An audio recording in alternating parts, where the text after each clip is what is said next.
भागवत जी। उते को नियम है कि अगर एक बेर कथा सुनवे भी आयो दोबारा नहीं आए तो समझिए जो मजा नहीं आया। हमारी कोई पहचान नहीं थी, हम तो नए नए गए, तो वे लगातार 3 दिन कथा सुन ले आए। बाद में फिर इन लोगों ने बताया कि इनको भागवत जी के 18,000 श्लोक कंठस्थ हैं। और हमें कब पता चला? हमें जब पता चला जब गीता धाम वाले महाराज जी आए। गीता धाम वाले महाराज जी एक दिन भागवत सुनने के लिए आए और उनको 5 मिनट बोलने के लिए मिला। तो उन्होंने जब बोला और उन्होंने बताया, मतलब ऐसे विनम्र जिनको 18,000 श्लोक कंठस्थ हैं, विनम्र, कोई वो नहीं कि हम हाँ हाँ हाँ। आप विद्वान हो सकते हो, आप में योग्यता आ सकती है, लेकिन अगर विनम्रता नहीं है, हाँ आप विनम्र नहीं हो तो फिर वह योग्यता वह विद्वत्ता कोई काम की नहीं। भरत जी महाराज भगवत प्राप्त संत हैं। वह तो जो प्रारब्ध है, प्रारब्ध सबको भोगना पड़ता है। वृंदावन वाले प्रेमानंद जी महाराज की 2 ही किडनी खराब। बोले हमसे लोग कहने लगत के जो राधा रानी से आप इतनी तपस्या कर रहे, आप इतने सब हो, तो उनसे कहो कि किडनी सही कर दे में। तो बोले हमने कही कि जो प्रारब्ध भोगने आऊत, जो प्रारब्ध भोगने आऊत, और हमने भोग भी सो हमारी इष्ट भोग हैं राधा जी। तो हम अपने इष्टों का कष्ट दे हैं, जो प्रारब्ध हम उनसे कहे भगवान। बात समझ में आई कि नहीं आई? आप निकला रे बा इतना भजन पूजन करते हैं, सो होगा। उनको भजन पूजन से क्या संबंध भैया? ऐसे से है वो तो जो है सो होने ही है। हाँ, हमारे आदरणीय दिलीप भैया कह रहे थे पटेल साहब के सुनहूं भरत भाभी प्रबल बेलखी कहूं मुनिनाथ, चर्चा चली। वो तो जब जब जे कछु होने सो होने ही है। हानि लाभ जीवन मरण यश अपयश विधियां। रामकृष्ण परमहंस जी कैंसर हो तो उन्होंने कई लोगों को कैंसर मिटाओ, सब पढ़े लिखे पढ़ ले। वो जब उनसे कही गई कि कौ माता से तुम आंसू ही मिटा दे, सुनने की भोग लें दो, अगले जन्म में भोगने पड़े। प्रारब्ध भोगना ही पड़ता है। भरत जी महाराज लग गए पालकी में, अब कबू चलाई हो चला के जाने। नीचे देख के चल रहे कि सुनो है कि कौन चिटिया मिटिया पाँव के नीचे आ जाए सो गड़बड़ हो जाए। अहिंसा परमो धर्म, धर्म हिंसा तथैव च।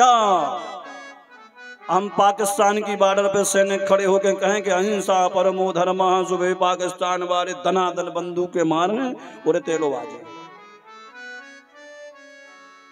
बात समझे कि नहीं समझे? जो युद्ध में मारा जाता है वो वीर गति को प्राप्त होता है। सबका अपना अपना धर्म है। हाँ, सबका अपना अपना धर्म है, जो जहां है, जो जैसा है।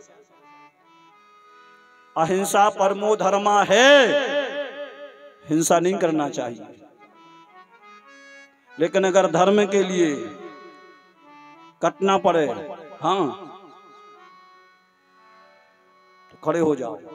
धर्म से ही आप हो, धर्म के लिए आप खड़े होगे तो धर्मो रक्षति रक्षतः, धर्म आपकी रक्षा करेगा। वो जब धर्म ही न हुई सो तुम और हम कहाँ हुई हो आप। अब भरत जी महाराज चल रहे हैं कि कोई जीव जंतु पांव के नीचे ना आ जाए। तो अब पाल की हिले तो राजा बेर बेर कहे कि भाई ठीक से चलाओ, कबहू को सही तरफ घले कबहू तरफ। अब बाकी जो कहा रहे उनने कि राजन हम तो सही चल रहे हैं, गड़बड़ जी या कर रहे हैं, नई बारी आए जो। राजा ने कि जानता नहीं है मुझे, हाँ अभी मृत्यु दंड दे दूंगा इसी समय। गीता में भगवान कह रहे नैनम छिंजन्ति शस्त्राणि नैनम जहति न पावकः न चैनम केलेदयन्त्यापो न शोषयति मारुतः। आत्मा अजर और अमर है, उसका कभी नाश नहीं होता। ना आग जला सकती है, ना वायु सुखो सकती है, ना अस्त्र शस्त्र काट सकते हैं।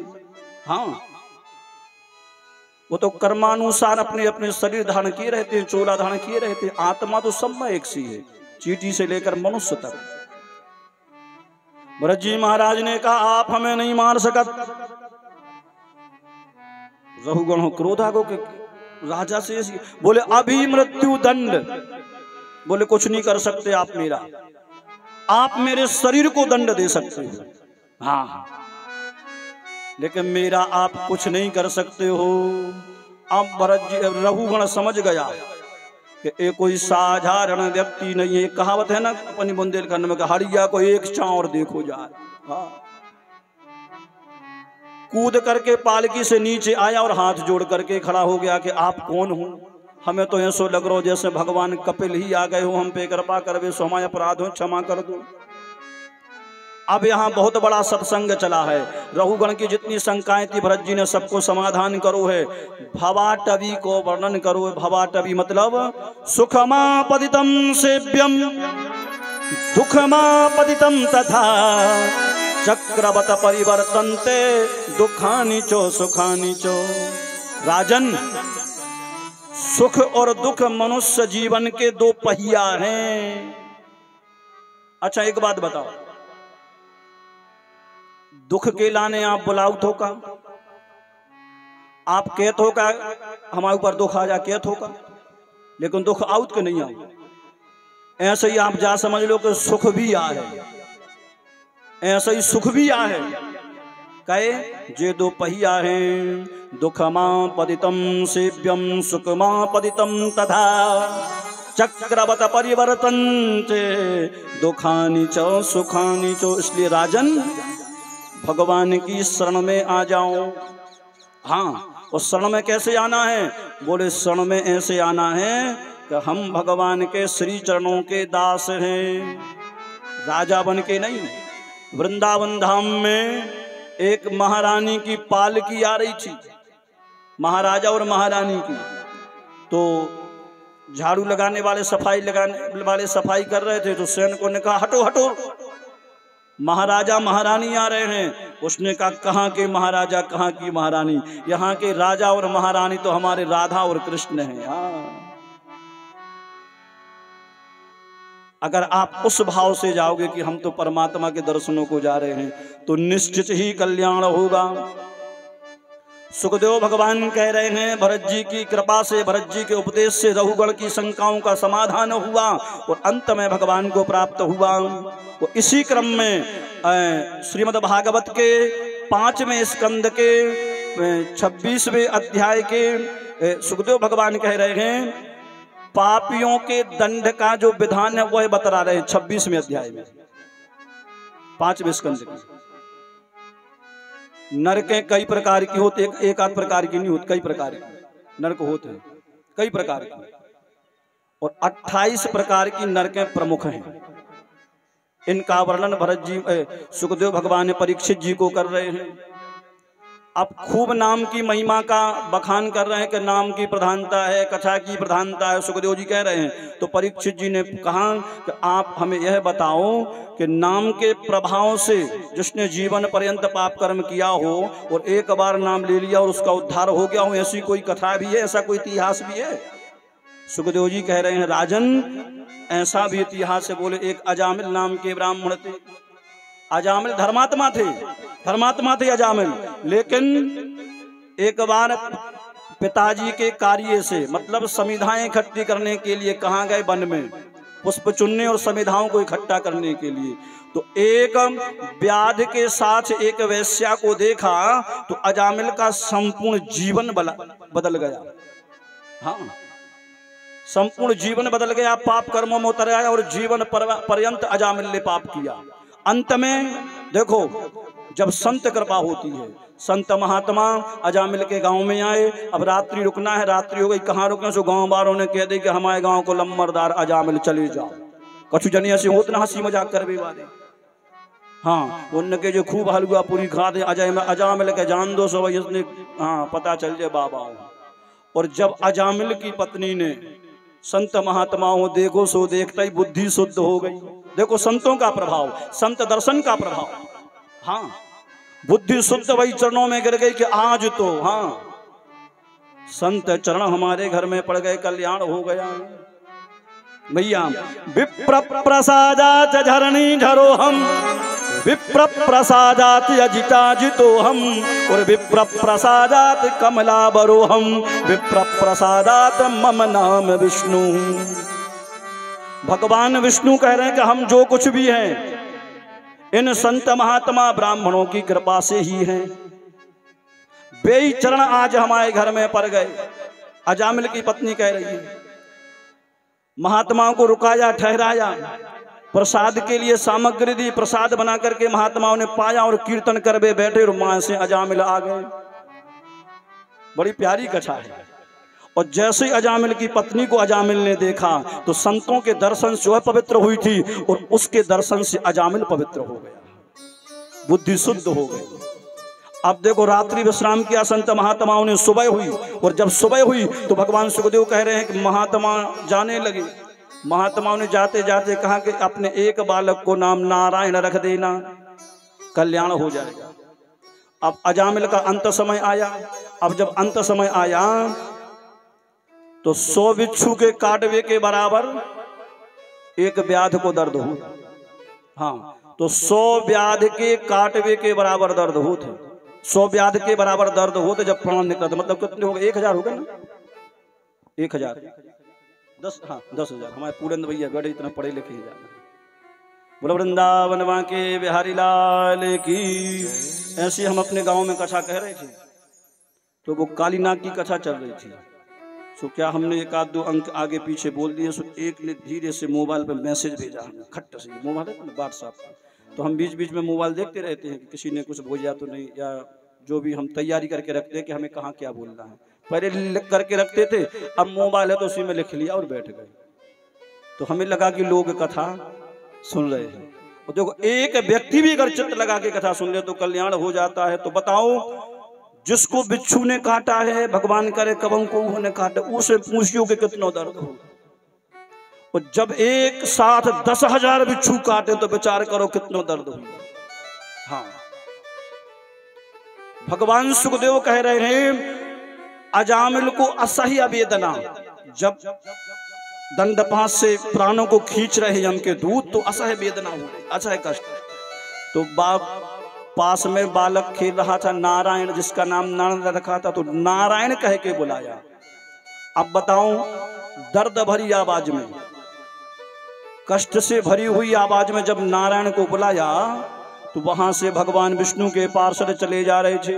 भगवान विष्णु के पार्षद, उन्होंने जब देखा तो भगवान सुखदेव कह रहे हैं कि वो आ गए कि कोई हमारे स्वामी का नाम ले रहा है, हमारे स्वामी का नाम ले रहा है।